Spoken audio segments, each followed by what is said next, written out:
19h27, antes tarde do que mais tarde, sem mais delongas, apresentar o nosso convidado que fez um esforço considerável para estar aqui conosco, depois de uma sessão absolutamente tumultuada, truncada, que terminou, como vocês viram no bloco anterior, com os vidros da Câmara sendo testados em razão de uma confusão. Aqui do meu lado está o vereador Daniel Alves, do DC, que atende ao nosso convite mais uma vez, e eu quero agradecer tanto pela presença quanto pelo esforço do senhor e da sua assessoria para estar aqui conosco, dando satisfação à população guarulhense. Portanto, seja bem-vindo, boa noite. Boa noite, André, boa noite a todos que nos assistem. É sempre um prazer estar aqui falando da cidade de Guarulhos, esclarecendo os temas políticos, enfim, todas essas pautas ao qual o público que os assiste aqui, que nos assiste, está com ânsia de saber. Bom, não poderia ser diferente, é claro que a câmera, a produção, opa, tá, agora sim, obrigado. Não poderia ser diferente, é claro que nós temos outros assuntos para tratar, mas elas ficarão para o transcorrer da nossa entrevista. Não poderíamos abrir a nossa conversa, vereador, sem o fato que acaba de ocorrer. Em duas votações, 22 votos a 10 na primeira, 22 a 9 na segunda, o vereador Rafa Marques, que votou não na primeira, não votou na segunda votação. A Câmara Municipal aprovou a proposta da Prefeitura de reajuste de 2% ao funcionalismo público, lembrando que a proposta, o pedido do STAP era de 8%. Por que o senhor votou sim nos dois turnos de votação?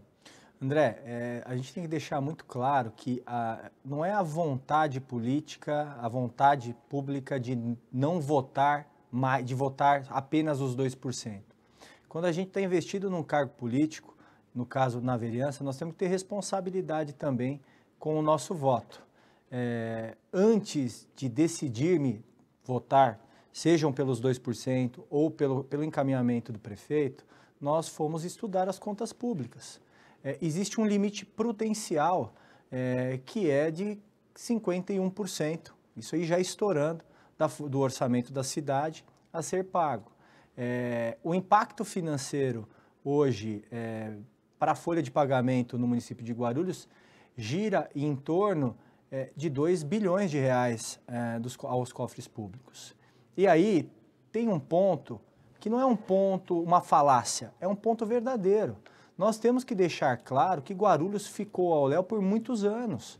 Tá? Os últimos anos, com as politicagens de congelamento de IPTU, certo? Ao qual tem que deixar muito claro que o impacto do congelamento de IPTU, ele não é para a família que mais precisa. Está sendo beneficiado os grandes empresários da cidade. Até porque, na lei do município aqui, o imóvel até 70 metros quadrados, ele é isento de IPTU.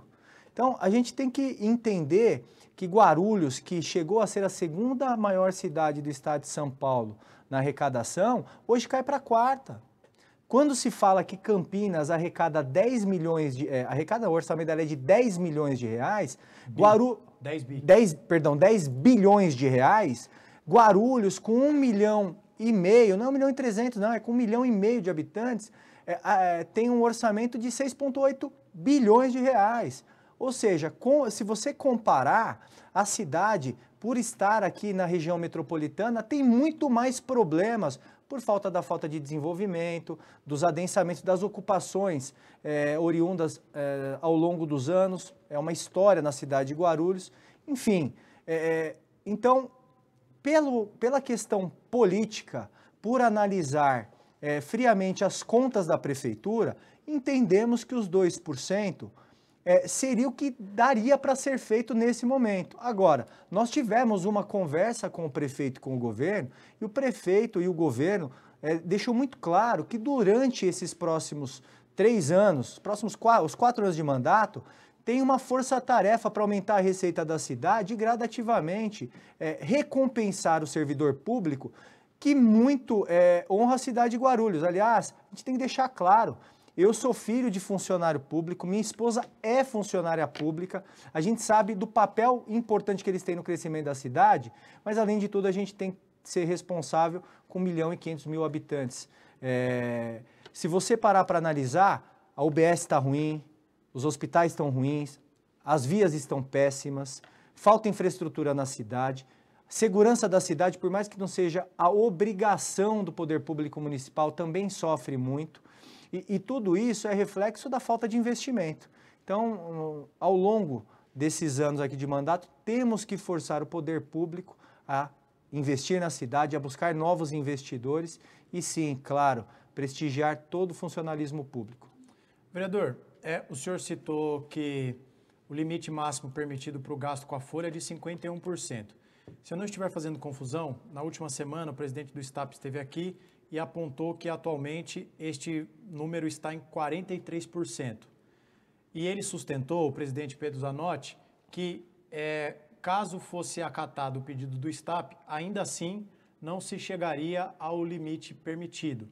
O senhor disse que estudou as contas, tudo, para tomar o seu posicionamento. Não estouraria o limite? Você tem duas questões. Você tem uma questão judicial que está em discussão há algum tempo já, que é com relação aos terceirizados. Há o entendimento hoje de que os terceirizados não entrariam na contagem dos funcionários efetivos e da folha de pagamento. Só que isso está pendente de julgamento. E se isso acontecer, haverá um retrocesso, sim, na cidade de Guarulhos. Agora, veja bem, se você trabalha com o percentual exigido hoje pelo STAP, e ano que vem, como que você faz? O impacto financeiro de 2026 e o impacto financeiro em 2027, você não vai dar o reajuste salarial aos funcionários? É apenas os 5% de um ano? Então, tudo isso demanda de um estudo mais aprofundado que o município tem e, obviamente, zelando pelas finanças públicas, entendeu ser a melhor opção nesse momento, prudencialmente os 2%, mas com o compromisso de, ao longo desses próximos anos, crescer esse percentual e chegar até a inflação, que é o mínimo que o funcionalismo merece. Vereador, queria aproveitar também a presença do senhor aqui para nós falarmos sobre as emendas que foram apresentadas. Nós falamos aqui no programa reiteradas vezes que 2 delas foram apresentadas e rejeitadas. A emenda do vereador Maurício Gucci, que pretendia repor a inflação, aproximadamente 5,5%, e a emenda apresentada, capitaneada pela oposição, de 8%, acatando o pedido do STAP. Elas foram rejeitadas.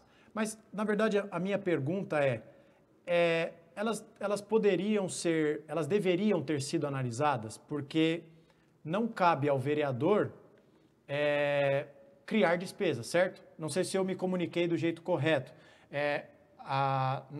Não cabe ao vereador colocar esse gasto. Então, primeiro eu queria que o senhor falasse sobre a rejeição delas, mas sobretudo do ponto de vista jurídico. Se elas necessariamente precisariam ter sido apreciadas por conta dessa trava legal. As emendas apresentadas em plenários, elas são válidas. O problema é o seguinte, toda emenda que mexe com o orçamento da cidade, que mexe com o recurso, ela precisa estar anexada a ela o relatório de impacto financeiro e orçamentário da cidade, que não há. Então, a partir do momento em que você cria uma emenda, coloca essa emenda para discussão, ela já tem um vício. Então, esse vício, é o que eu falo, a oposição, ela fez o papel dela, mas ela tenta ludibriar a população e os servidores. Infelizmente, é isso. Então, quando você apresenta uma emenda sem os impactos, sem os relatórios, é impossível de você analisar isso de forma coerente e técnica. Eles fizeram o papel deles, a gente entende, respeita, não concordamos com isso, mas enfim, é o jogo político. Só uma dúvida, vereador. Acho que na última vez que o senhor esteve aqui, nós falamos sobre coisas inconstitucionais aprovadas na Câmara, cujo vício de constitucionalidade é sanado no momento da sanção do prefeito. Nesse caso, por mais que as emendas fossem inconstitucionais, se o prefeito sancionasse, seria superado ou não? Não, então, você tem matérias que são exclusivamente do poder público municipal do executivo. Nessas matérias, independente de serem apresentadas, se elas forem apresentadas pelo legislativo, mesmo que sejam aprovadas e sancionadas, elas podem sofrer a ação de inconstitucionalidade por vício de iniciativa. Tá? Eu falo que a gente tem que pautar a votação pela coerência. Eu não tenho medo de expor o meu pensamento, muito menos os meus votos. Algumas semanas atrás nós votamos o reajuste à lei que versava sobre o funcionalismo da Câmara Municipal e o meu voto foi pela abstenção, pelo não, até porque existia uma ação de inconstitucionalidade, uma sentença ao qual foi julgada e impôs que o Legislativo Municipal ele se posicionasse e voltasse o valor ao status anterior dos funcionários, e eu pautei a minha votação tecnicamente, e votei tecnicamente, votei de forma coerente, e isso não quer dizer que eu sou contra o funcionalismo, pelo contrário, a gente é contra o retrocesso financeiro. Agora, não adianta a gente colocar algo, ter uma posição política, ser incoerente e futuramente sofrer uma ação pessoal por ter sido irresponsável na sua votação. Então, o meu mandato será pautado por responsabilidade, por votos coerentes. Muitas vezes, a gente não vai fazer aquilo que a gente gostaria de fazer. Por quê? Porque existem limitações constitucionais, legais, mas, enfim, de uma forma geral, esse será o comportamento do vereador Daniel. Vereador, eu tenho mais duas perguntas para fazer para o senhor, e a partir de agora nós vamos para outros assuntos. É claro que a boa parte dessa entrevista está em cima do factual de uma votação que acabou de acontecer, mas tem, sobretudo, este assunto de agora, eu acho que merece divulgação, porque foi uma fala feita pelo senhor na tribuna da Câmara que passou batido, porque, infelizmente, os assuntos sérios da Câmara Municipal, muitas das vezes, são relegados ao segundo, terceiro ou último plano, pela dificuldade absoluta de alguns vereadores de deixarem os trabalhos fluírem. Sobre o que eu estou falando? Há cerca de 10 dias, no máximo, uma semana e meia, o senhor subiu à tribuna e citou um processo, o senhor teve acesso a documentos, que diz respeito a via de acesso que fica ali atrás do Shopping Internacional. Essa via ela não existia, ela foi criada por conta de um termo de um acordo num processo administrativo no final da década de 1990, e era aquela via ali atrás do shopping que tinha inclusive uma faixa exclusiva para ponto de ônibus, era para quem frequentava o shopping, para os funcionários, para a população de forma geral. Essa via ficou aberta em pleno funcionamento por mais de 2 décadas, e a partir de meados de 2022 ocorreu uma sucessão de, eu vou tratar como supostas irregularidades, porque eu não tenho pleno conhecimento do mérito do caso.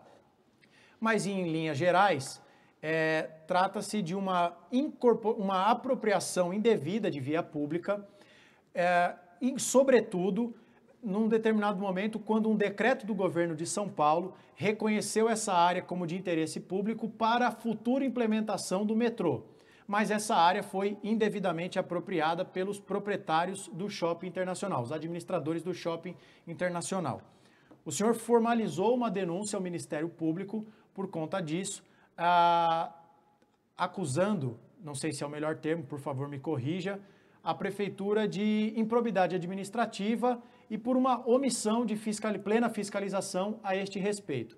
Queria que o senhor falasse, porque o senhor sabe mais do que eu a este respeito, do porquê que o senhor apresentou essa denúncia e quais irregularidades existem ali, por favor.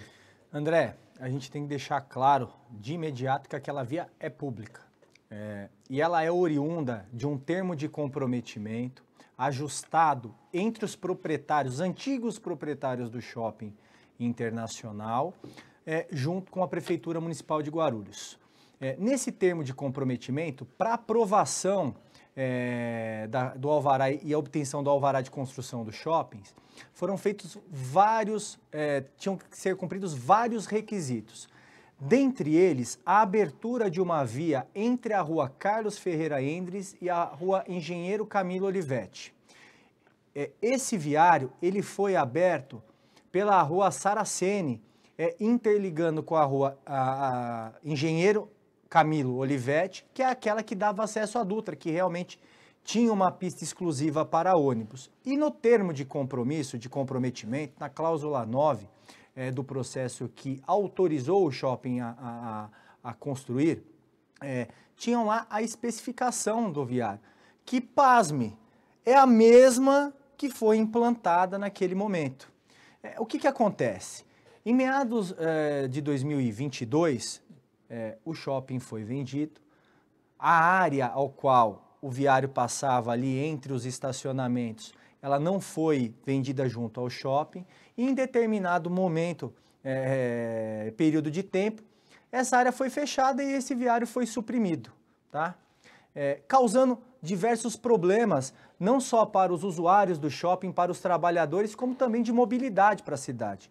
Ora, se em 1997 aquela via era necessária para desafogar o fluxo da Avenida Guarulhos e do entorno, por que mais de 30 anos praticamente depois, ela perdeu a importância?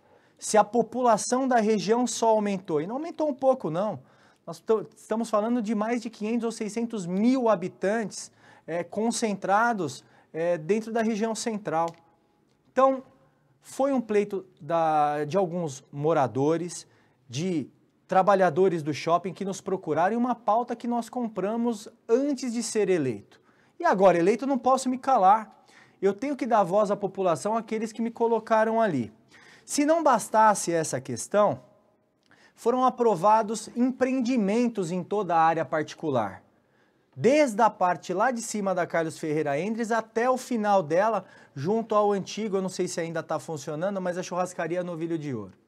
E aí, parte desse empreendimento está sendo aprovado dentro de uma via pública, tá? Que precisa ser apurada. Nós chegamos no limite da fiscalização. Fizemos requerimento de informações, analisamos processos administrativos, tiramos cópia de todos esses documentos e estamos pautados e documentados com relação a essa situação. Se não bastasse isso, em 2022, em novembro de 2022, o governo do estado editou um decreto de utilidade pública, certo? Mostrando interesse na desapropriação da área para a implantação do metrô, de uma estação do metrô da linha verde que fará a interligação, inclusive depois com a linha celeste, que chegará à cidade mais para frente. Agora, o viário está fechado desde 2022, já faz 3 anos. Para o metrô chegar aqui, ainda faltam no mínimo 6 ou 7 anos para o metrô chegar aqui, e quem está sofrendo com todo esse problema é a população guarulhense. Agora, um ponto que precisa ser analisado é o seguinte: a hora que você expede um alvará de construção, você gera um direito para os proprietários da área. Se essa área se esse alvará foi emitido às vésperas desse decreto de utilidade pública, ele gerou direito à construção desse imóvel? Será que a desapropriação, quando se gera esse direito, ela tem o mesmo valor de uma área nua e crua? Então, são essas questões que o Ministério Público precisa apurar, se houve prevaricação do poder público à época, o porquê que não foi passado ao domínio público e efetivado ao domínio público, se tem um termo de comprometimento assinado pelos antigos proprietários do shopping e o município de Guarulhos, porque a cláusula 10 do termo de compromisso é claro. Após a abertura da via, há necessidade de se passar ao domínio público essas áreas, o que não foi feito. E olha, André, eu não estou entrando no mérito do túnel que passa por debaixo da rodovia Presidente Dutra, porque passa um túnel por debaixo da Presidente Dutra, e de outras obras de infraestrutura, como a própria canalização do córrego que está entre a Vigorito ali, a Chevrolet e a Nissan, e não estou fazendo propaganda das marcas, que deveria ter sido canalizado e aberto um viário ali também. Então são todas questões que precisam ser analisadas, o Ministério Público precisa exercer a sua função, e a população de Guarulhos merece uma resposta efetiva com relação a isso.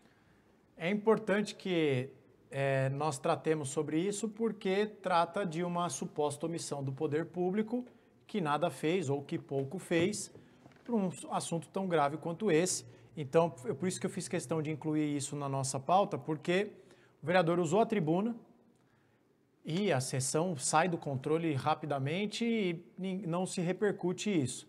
Ao passo em que, se alguém subir lá e falar sobre os problemas defensivos do meu time do coração, do Santos Futebol Clube, algum vereador vai ali ficar esticando o assunto e isso não muda em nada a vida do povo guarulhense. Então o senhor faz bem em levantar esse ponto. E eu acho que a falta de repercussão desse assunto tem tudo a ver com a última pergunta que eu vou fazer para o senhor. Recentemente o senhor utilizou a tribuna e disse literalmente que tinha vergonha de ser vereador na atual composição da Câmara. Nós até fizemos esse recorte, já é um corte que tem para mais de 10 mil visualizações, viralizou bastante, em que o senhor lamenta mais uma sessão que não serviu para absolutamente nada. Mas pouco depois da fala do senhor já houve pelo menos mais 3 ou 4 episódios semelhantes de descontrole total da Câmara. Então eu queria perguntar para o senhor o seguinte: a Câmara não perdeu o controle da situação? O conjunto de vereadores não foi permissivo demais e agora o gênio não volta mais para essa lâmpada? Pois é uma Câmara nova, já disse isso aqui também, André, com vereadores de primeiro mandato. Muitas vezes a inexperiência ou a juventude de algumas pessoas, elas acabam sobrepondo a razão. Então foi um momento ali o qual eu sei, talvez não sinto vergonha da minha cidade, tampouco em ser vereador da segunda maior cidade do estado de São Paulo, acho que a primeira não capital do país. Eu sinto vergonha em saber que a população guarulhense não está sendo representada da forma com que deveria. Nós estamos lá para discutir a cidade de Guarulhos, dar governabilidade à administração para que melhore a vida do cidadão guarulhense. E quando eu falo que o cidadão guarulhense, o que ele quer ver ali na Câmara, é a resposta para todos os problemas que ele vive. A falta de segurança, os problemas com a saúde, a falta de uma escola digna para os seus filhos, sabe? A infraestrutura que é falha em grande parte da periferia. Enfim, a falta de saneamento que assola grande parte da cidade de Guarulhos. O que a população quer ouvir são essas respostas, pelo menos a luta para resolver esses problemas. E a gente está entrando em pautas que fogem do que a população quer ouvir. É muito bonito aqui eu pegar e chegar e falar assim, nossa, eu tenho essa linha, eu sou contra isso, eu sou contra aquilo. Mas nós temos que entender que a partir do momento em que a gente tumultua uma sessão da Câmara e fala sobre ideologias, e eu costumo dizer aqui entre parênteses, a gente começa a discutir sexo de anjo, a gente deixa de aprovar o requerimento do vereador que está fiscalizando o contrato da UBS, o contrato da obra que supostamente não está andando e que pode ter sido superfaturada. E quem está perdendo com tudo isso? Somos nós guarulhenses, tá? Tenho orgulho em ser vereador da segunda maior cidade. Apenas em alguns momentos eu me sinto envergonhado por fazer parte, muitas vezes, de um teatro armado por 2 ou 3 parlamentares que querem lacrar em rede social. E eu não estou nominando aqui e nem quero nominar. Eu respeito a posição de cada um. Não concordo, até porque não me prestaria a determinadas ações. Tenho 2 filhas, tenho uma filha que vai completar 18 anos, uma que tem 14, sou casado, sou um vereador que anda na rua e anda na rua de cabeça erguida, tá? Agora, se existem parlamentares, e não é só aqui em Guarulhos, não, a gente vê isso no Congresso Nacional, a gente vê isso na Assembleia Legislativa, na Câmara Municipal de São Paulo, tudo bem. Agora, eu tenho convicção de que grande parte da população não quer ver isso. Ela quer ver uma Câmara produtiva, que independente do resultado, ela discuta a melhor saída para que a cidade cresça. Sem dúvida. Acho que é isso. Às vezes eu sinto, vereador, que todos nós, ou a maioria, está pregando no deserto, porque, tanto que nessa semana eu disse para o Léo, falei, não vamos falar da Câmara. Porque já tem vereador que chega na gente e fala, poxa, André, mas vocês só falam de confusão no radar? Mas, sejamos justos, tem sessão que se tirar a confusão, verdade, não tem nada. Não tem conteúdo. Então, mas talvez, é o que eu digo, precisa sim ter uma conversa entre o corpo, a Câmara precisa ter unidade. Quando eu digo unidade, não é todo mundo pensando da mesma forma. São várias cabeças, são 34 cabeças ali, mas precisa haver o respeito. A gente precisa entender que a gente não pode ser CD. Você pode ser CD na argumentação, você pode discutir e defender o seu ponto de vista, mas a gente não pode sair das 4 linhas, como alguns gostam de dizer, prejudicar a sessão para que as coisas não andem na cidade. É isso, vereador. 19 horas e 51 minutos. Eu queria agradecer a presença do senhor nesse programa absolutamente excepcional. O senhor fez muito esforço para estar aqui conosco nesse dia bastante atípico. Então, queria agradecer.